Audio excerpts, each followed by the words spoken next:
All right, so welcome to another video. Today we're going to take a look and analyze Tesla a little bit. We're going to go ahead and check out and see how things are behaving. Keep in mind, these are not recommendations to buy, sell, or trade anything. It's just my own personal opinion. If you want to check some other things out, you can definitely do so on our website at tradersfly.com. There's a ton of great freebies.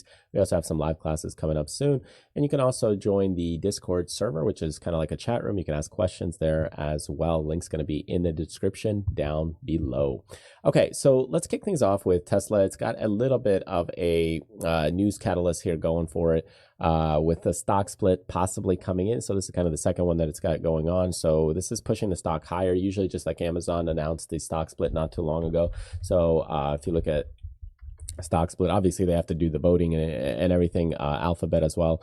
But when you really look at stock splits, it makes things cheaper. So now instead of paying $3,000 for a share on Amazon, you could pay a lot less. So the same thing with Tesla, and that's what pushes more investors in there.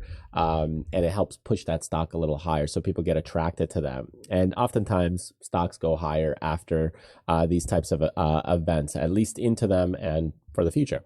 So as we go ahead and take a look at this recent chart, the thing with Tesla, it's just been pushing into higher prices the last week or two. And I wonder if somebody maybe even knew ahead of time that this was going to split. So maybe that's why they've been buying up the shares. Probably always some insider stuff going on. But as you look at this, you can see the stock was hanging around the $800 price level for quite a while. And there's kind of here some great support levels right around 800, so that could also have been the technical bounce.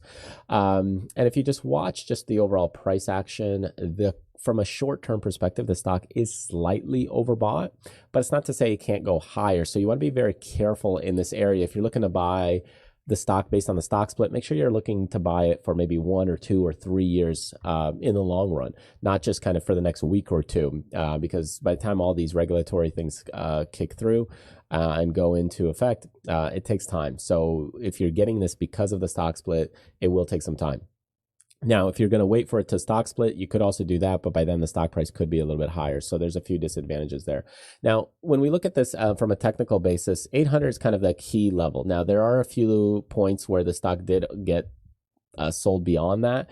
This is also known as confluence, where I always say, let's say we meet up at dinner at 6 p.m., but you might show up at 5:55 and somebody else might show up at 6:10. So there's no perfect meeting place. We're aiming for 6, but sometimes a little higher and lower. And this is what happens with stocks, is that if you look at the 800 price level, you can see it does break sometimes below those levels. So that is something to kind of watch out for.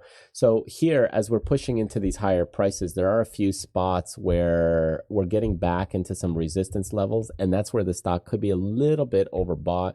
You're also looking at the next $1,200 price point, where again, you've got a few points here. Let me just take a look right there. You've got a few points where the stock kind of got into those levels and rejected as well. So you're coming right into some resistance levels, I think, from at least a shorter term perspective. Again, shorter term for you is different, shorter term for other people. But let's say in this next month or two, this could be already starting to get into some extension levels. Maybe it'll still get to 1,200, and that is still a little while away, another 100 points or so, 120 points from here.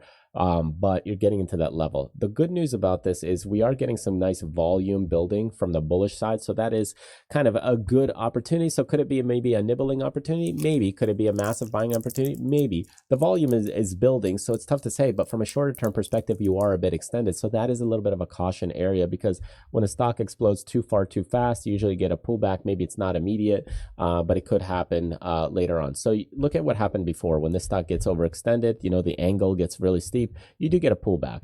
Okay, it doesn't matter what time frame, you get a pullback. So I will assume something will happen like this here soon, and that's why I say be careful here for the short term. And that's why these price levels, when you're looking at it, 800 is kind of a key support. It's been very stable at that level, even though we broke below that.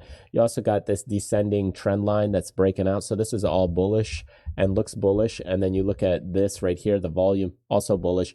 A few of the problem areas, of course, is that 1,200, even though we broke above it a little bit. And then you're getting into this 1,100 as well, also resistance. And those are a couple of nice round numbers as well, where the stock is trading around. And it's also psychological. And you can see the stock does trade a little bit on the psychology front for these price points. They just hit really nice round numbers here, especially there. So once the stock splits, maybe that round numbers thing will happen a little bit still, but maybe not as much, but it'll definitely be a bit cheaper, and trading these options will be a little bit different, or if you're trading the stock. So you'll want to recalibrate kind of your thinking. But for the time being, it's been in those levels. So these are the points I'd watch. These upper levels is 1100 and 1200, or then the 900 and 800 are some of the points right now. Short-term stock is a bit extended. Longer term, it could be fine. But again, if you're buying it based on the stock split, then you want to make sure you hold it for a longer period of time, at least multiple months, even after the stock split, to really capitalize on the stock split potential. So anyways, I hope that helps, gives you a little bit of a technical perspective. I didn't get into the nitty gritty of here, the gaps. And, some people might say, well, what about the gap here? Yeah, typically gaps do get filled. A lot of times I don't see the gap being filled when a stock gets acquired, but these things, it could gap up for another day or two and keep going, and then it could pull back to retest 1,000. Again, it's a very psychological zone. So it's possible we go here, pull back, retest, and power higher. So it just depends. But oftentimes the gaps do create some weakness in the pricing and support areas. So keep your eyes peeled for some of those things as well. But from the turnaround indicators here as well, the stock is turning around. It's starting to push into these higher prices. You just might get a little bit of a wave pattern down and then push into those higher levels afterwards. So be prepared, just because we've had so many green days and updates here recently. It's not unexpected. So anyway, thanks for joining me. Hope you enjoyed the video. Don't forget to check out some of the freebies we have on our website. Join the Discord channel if you're brand new, and sign up to a live class as well, where we can discuss much more about market conditions and market seasons. Is the class we have coming up very soon. Thanks again, and I will see you on the next one.